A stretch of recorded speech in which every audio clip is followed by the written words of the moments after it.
Hey guys, in this video I'm going to talk about planning for your retirement and moving out to the Philippines, being ready, preparation, things like that. Stick around.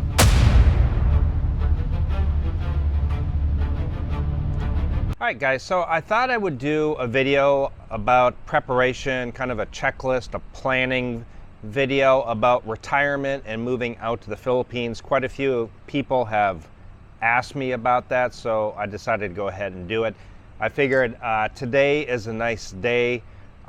It's a Monday here in the Philippines, and here at my condo they close the pool on Mondays to clean. I don't see anybody out here cleaning it, but this pool is pristine. It really is. It's definitely clean. You can see it behind me here, and I really like the layout of this pool because the way it's designed, it's a L-shaped, and always half of it is always in the shade and one half is in the sun.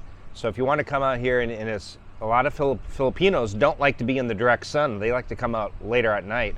They designed this one so they could hang out even during the day in the cooler part in the shade. And if you want to be out in the sun, then you can be out in the sun. You got those chairs already in the water too. All right, so preparation. So I'm going to talk about things that you should do before even stepping foot in the Philippines, things you should do once you're here, and mistakes that I made along the way that I can maybe share with you so you don't make those same mistakes. So number one is going to be minimalism. You're going to be in the West. You are going to want to prepare as far ahead as it takes, but slowly offloading things you just don't need. Perhaps finding a relative or a family member who has a garage for things that you don't want to offload, but you don't necessarily want to take out to the Philippines. For example, I had a lot of photo albums from my days in the Army of just a lot of photos, things like that. I didn't want to bring with me, but I didn't want to get rid of either. Some certain things you don't want to get rid of, and that was kind of hard for me. I had to separate things that I want to keep but I don't want to bring to the Philippines, and things that I could go ahead and offload, and things that I needed. So I split that into 3 piles. Sister stores that in her garage for me, so I have it. I don't know what I'll do with it at some point. I suppose at some point, if I decide I'm going to stay here forever, I'll probably just ship that stuff over. It doesn't do any good staying in a garage. Other stuff I dumped off to Goodwill and gave away or sold. And then the other stuff, what I did was I packed multiple times like I was actually leaving for the Philippines. It had to fit into 2 suitcases and a backpack and a laptop. So that's what I did to prepare. Now, the other thing is expiration dates of driver's license, cards, credit cards, ATM debit cards, just all that stuff, passport. I was pretty spot on with most of my stuff. My passport I had renewed. It was good for 10 years the moment I got out here, so I still have another 5 years or so on it. Credit cards, you can contact your banks, your credit card companies, and tell them, hey, I am moving overseas and I need to have that expiration date pushed out. And they will do it for you. They'll cancel that card, they'll extend the expiration date, and they'll do that for you.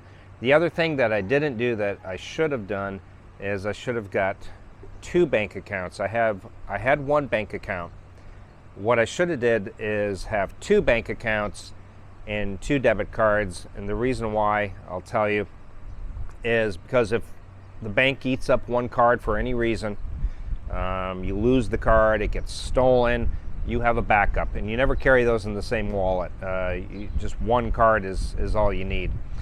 Now, if you have 2 bank accounts, just keep a minimal amount in the one you don't really use, keep the money in the other one, and easy to transfer back and forth. I recommend signing up for Wise. Link is down in the description for your first transfer for free. The other thing I recommend is Remitly.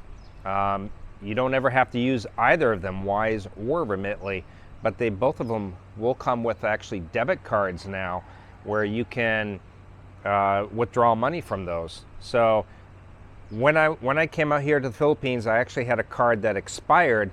Took 6 weeks before I could finally get a new card. First time it was lost in the mail. Second time, I just had a friend who was coming out to the Philippines. Luckily, I had him hand carry the card. I had it shipped to his address. So the other thing that I messed up on was my driver's license. I had forgot to extend my license. It literally expired a year after I got here. Big mistake on my part. Make sure you get that driver's license extended. When I go back to the US, I can't rent a car immediately. You know, I have a Philippines license. I could probably rent a car, but it would be extra charge because of an international license. But what you can do is extend out that expiration date for your license going to the DMV. And then you want to make sure you get a Philippines license. You can do that at the 6-month mark here in the Philippines. So just make sure everything is extended out with expiration dates. Banks, credit cards, sign up for the backups, Remitly, Wise, both down in the description. Get a second bank account wherever you're at in the UK. Try to find one that refunds the ATM fees, you know, like a Charles Schwab, Fidelity, USAA. And I don't know which banks do that for out in Europe and stuff, but in the US, those banks do that. All right, so the other thing is when getting out here, I recommend doing an Airbnb for a month in a city that you have the most interest in.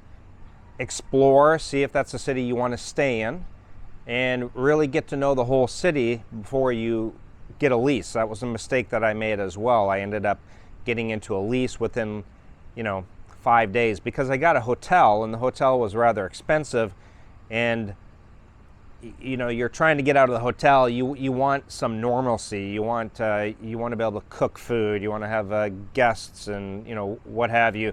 And in a hotel, you're kind of in a hurry just to get out and get into a condo. And I did. And then almost immediately I discovered that, this other part of town would have been nicer. And I could have had this condo for less expensive and more room, more square footage. So slow down and take your time. Make sure it's even the city that you want to be in. A lot of guys move out here, and the city that they move to is dependent on what girl they're in a relationship with. Where is she from? So if you can not let that dictate you as far as where you're moving, you're probably better off. It's better off finding the city of where you really like and then maybe looking for a relationship, versus a lot of guys do come out here and the girl dictates where they are going to end up living. Now, you could, of course, have her move with you somewhere, but typically a Filipino wants to be near her family. They're very family-oriented, and I think it makes for a better relationship if you have them somewhat near to their family. You don't want them coming over for dinner every night, but, somewhat near where she can visit them on a regular basis. Keeps them happy, is what I have discovered. What else? If you guys aren't in a hurry on a relationship, definitely slow down and don't, rush into a relationship. Don't have them move in with you right away. It's easy to do. You're blown away by their sweetness and their beauty, and it's easy to sometimes lose your mind and just move them right in. And I would just caution on that. Slow it down. Just because you're out here in the Philippines doesn't mean you have to speed up the relationship. And I think a lot of people make that mistake, jump into building a home right away and things like that.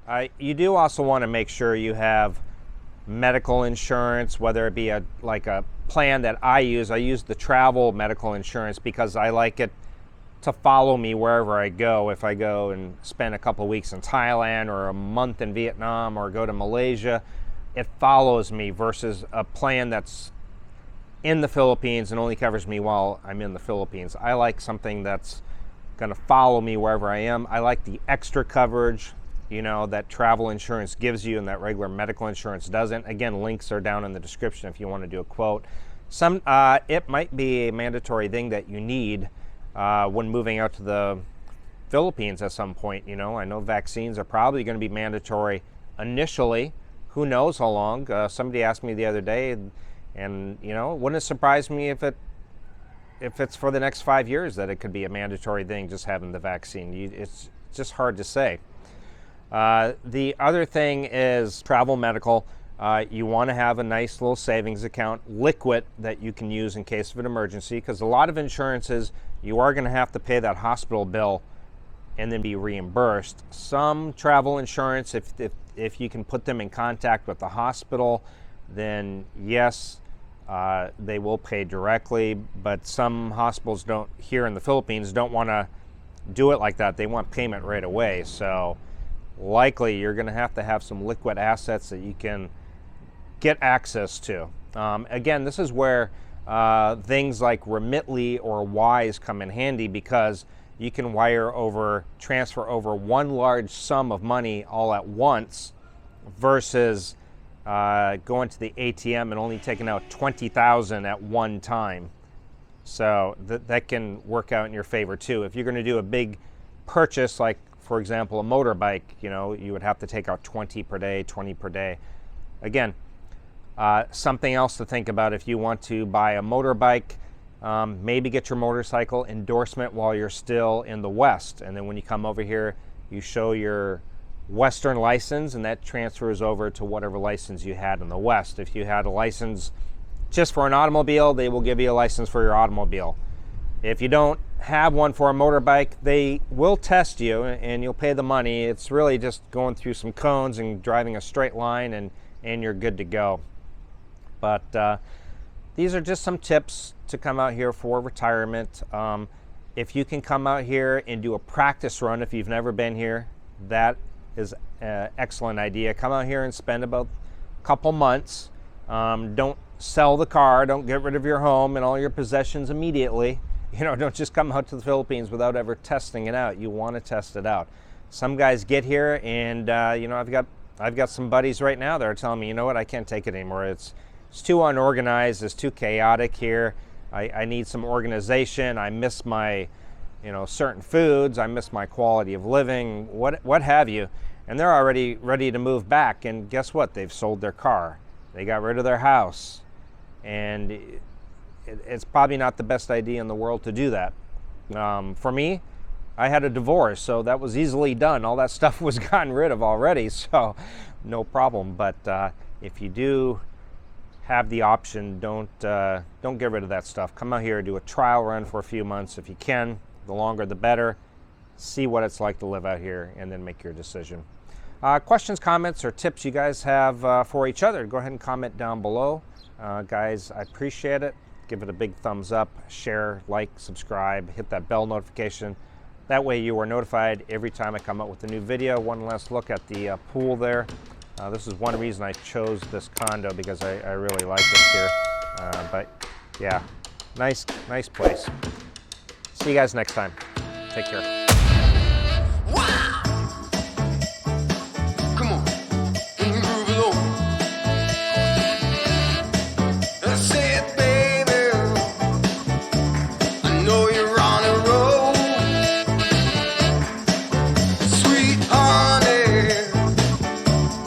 Take it